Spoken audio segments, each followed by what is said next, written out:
इराणच्या सर्वोच्च नेत्याला मारल्यानंतर सलग 40 दिवस चाललेलं युद्ध अमेरिकेला अखेर पाकिस्तानच्या मध्यस्थीने थांबवण्याची वेळ आली. हॉर्मुझची सामुद्रधुनी बंद झाली आणि जगभरात ऊर्जा संकट ओढावलं. शिवाय स्वतःच्या देशातही प्रचंड टीका व्हायला लागल्यानंतर ट्रम्प यांना हे युद्ध थांबवण्याशिवाय पर्याय नव्हता.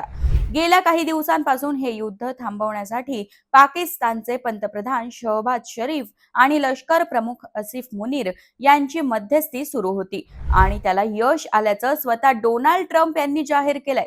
48 तासांची मुदत संपल्यानंतर अमेरिकेकडून काही विनाशकारी हल्ले केले जाणार होते आणि त्यापूर्वीच सीज फायर करण्यात आलं. ज्या डोनाल्ड ट्रम्प यांनी इराणमधील सत्ता उलथवून टाकण्याचा चंग बांधला, त्यांना पाकिस्तानच्या मध्यस्थीची गरज का पडली? कोणत्या अटी आहेत ज्यावर हे युद्ध थांबवण्यात आलंय? त्याचीच माहिती मी या व्हिडिओत देणार आहे. गेल्या सुमारे 40 दिवसांपासून सुरू असलेल्या इराण अमेरिका संघर्षात दोन्ही बाजूंना प्रचंड मानवी आणि आर्थिक नुकसान सहन करावं लागलंय. इराणमध्ये 1500 ते 3000 पेक्षा जास्त लोकांचा मृत्यू झाला असून त्यात मोठ्या प्रमाणावर नागरिकांचा समावेश आहे. काही अहवालांमध्ये फक्त नागरिक मृत्यूच 1400 पेक्षा जास्त असल्याचं सांगितलं जातंय. याशिवाय हजारो जखमी आणि मोठ्या प्रमाणावर पायाभूत सुविधांचं नुकसान झालंय. दुसरीकडे अमेरिकेच्या बाजूने तुलनेने कमी पण महत्वाचं लष्करी नुकसान झालंय. अंदाजे 13 अमेरिकी सैनिक ठार झाले असून सुमारे 200 सैनिक जखमी झाले आहेत.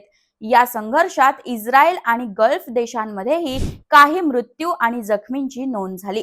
आर्थिकदृष्ट्या पाहता अमेरिकेने या युद्धात 100 अब्ज डॉलरपेक्षा जास्त खर्च केल्याचे अंदाज आहेत. तर इराणच्या तेल वाहतुकीवर आणि अर्थव्यवस्थेवर गंभीर परिणाम झालाय. हॉर्मुझ सामुद्रधुनी बंद केल्यामुळे जागतिक तेल बाजारात मोठी अस्थिरता निर्माण झाली आणि डोनाल्ड ट्रम्प यांच्यावर हे युद्ध थांबवण्यासाठी दबाव वाढायला लागला. अमेरिकेने यात पाकिस्तानची मध्यस्थी स्वीकारली. इराणने युद्धविरामासाठी काही अटी ठेवल्या होत्या, ज्या पाकिस्तानच्या मध्यस्थीने मंजूर करण्यात आल्या. इराणवर लादलेल्या आर्थिक निर्बंधांची टप्प्याटप्प्याने पूर्णपणे उठाव ही सर्वात महत्वाची अट मानली जाते. दुसरं म्हणजे इराणच्या अणु कार्यक्रमावर लादलेली मर्यादा शिथिल करणं आणि त्याच्या शांततापूर्ण अणु ऊर्जेच्या हक्काची आंतरराष्ट्रीय पातळीवर मान्यता देणं. तिसरी अट म्हणजे मध्य पूर्वेत अमेरिकेची लष्करी उपस्थिती कमी करणं किंवा काही विशिष्ट भागातून माघार घेणं. चौथी, इराणच्या सार्वभौमत्वाचा आदर ठेवत अंतर्गत राजकारणात हस्तक्षेप न करण्याची हमी. पाचवी अट म्हणून इराणी तेल निर्यातीवर असलेले निर्बंध हटवून जागतिक बाजारपेठेत मुक्त प्रवेश देणं. सहावी अट म्हणजे इराणशी संबंधित बँकिंग व्यवहारांमधील निर्बंध सैल करणं, ज्यामुळे त्यांची अर्थव्यवस्था पुन्हा उभी राहू शकेल.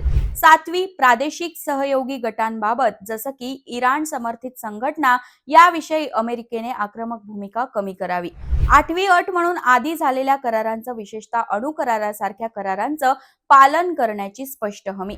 नववी अट म्हणजे युद्ध काळात झालेल्या नुकसानाबद्दल अप्रत्यक्ष किंवा थेट भरपाईच्या चर्चेला तयार होणं. आणि 10वी अट म्हणून भविष्यातील संघर्ष टाळण्यासाठी एक स्थायी संवाद यंत्रणा तयार करणं. 10 एप्रिलला दोन्ही देशांचे प्रमुख इस्लामाबादमध्ये युद्धविराम प्रस्तावावर सही करणार असल्याचंही शहबाज शरीफ यांनी जाहीर केलंय. इराणने हॉर्मुझची सामुद्रधुनी पूर्णपणे खुली करण्यासाठी काम करत असल्याचंही जाहीर केलंय. 40 दिवस चाललेल्या या संघर्षातून काहीही ठोस पुढे आलं नाही आणि ट्रम्प यांना पाकिस्तानच्या मध्यस्थीने इराणच्याच अटी मान्य कराव्या लागल्या.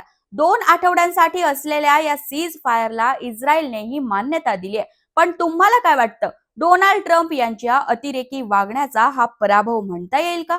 मत जरूर लिहा आणि अशाच व्हिडिओसाठी story.com ला सबस्क्राईब करा.